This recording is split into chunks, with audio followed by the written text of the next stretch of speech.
You're making a huge step fighting a former champion, man. What would you say is the biggest obstacle you have to face to overcome fighting Francisco? His experience, and then just kind of like the atmosphere of tomorrow. You know, it's the Cowboy Stadium. AT&T doesn't get any bigger than this. So, you know, I got to make sure to go out there, stay calm, collected, and cool. What's your thoughts on Teofimo claiming he was robbed by Kambosos?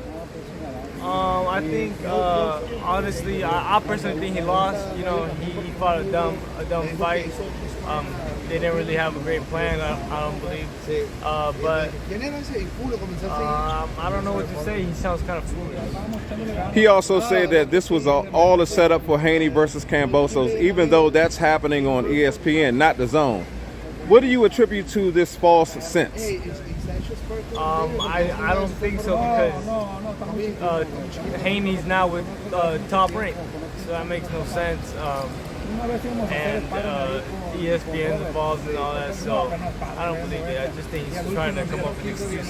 Well, I'm gonna run down a couple of fights to give you a couple of quick predictions, real quick. You have a history with Rollies. So, what's your prediction for Rollies and Tank? I think Tank wins. He potentially stops him, maybe. But you can never count out a strong fighter like Rolly. All right, what's your thoughts on Ryan's win over Tago? I think he looked very amateur. I think he's better than that. He looked very stiff in there trying to throw big shots. That's my take. Okay, we have a couple more. What's your prediction for Haney versus Kambosos? That's a good fight.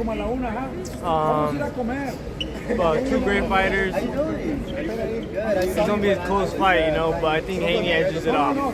Okay, we have Charlo versus Castano. Another good fight. I'm gonna go with Castano. Okay, one we have tomorrow.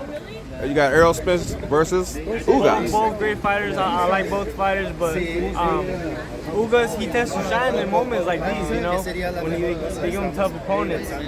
But Errol Spence, you know, I think those kind of opponents are perfect for him. Like when he went to where'd he go and he fought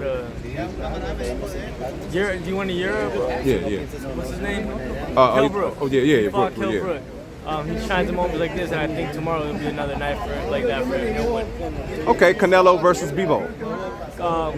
That's a hard fight, but I think Canelo takes it. Okay, I just got two more for you. We got Shakur Stevenson versus Oscar Valdez.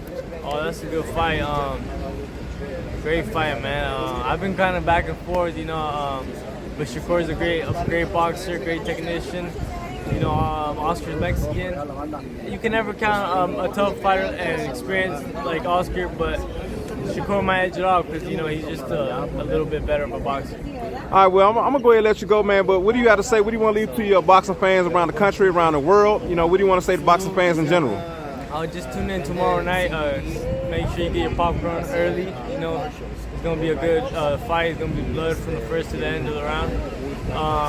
And just keep an eye out for me. There's a lot more coming to me. Thanks, bro.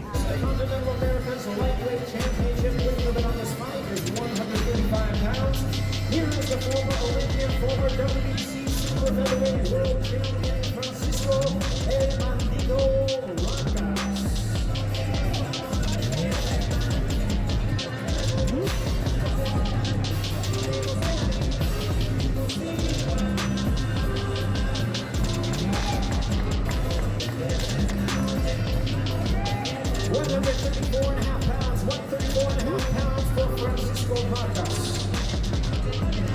and his opponent, the undefeated, talented, rising star, Southpaw contender Jose El Rayo Valenzuela.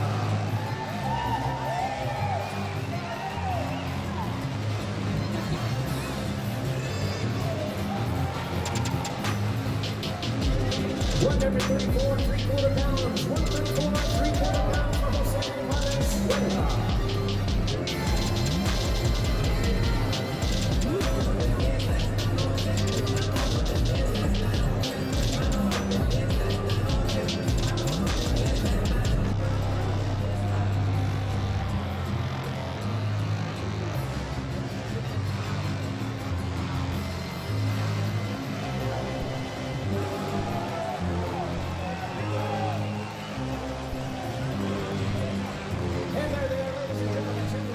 WBC Continental America's Lightweight Championship.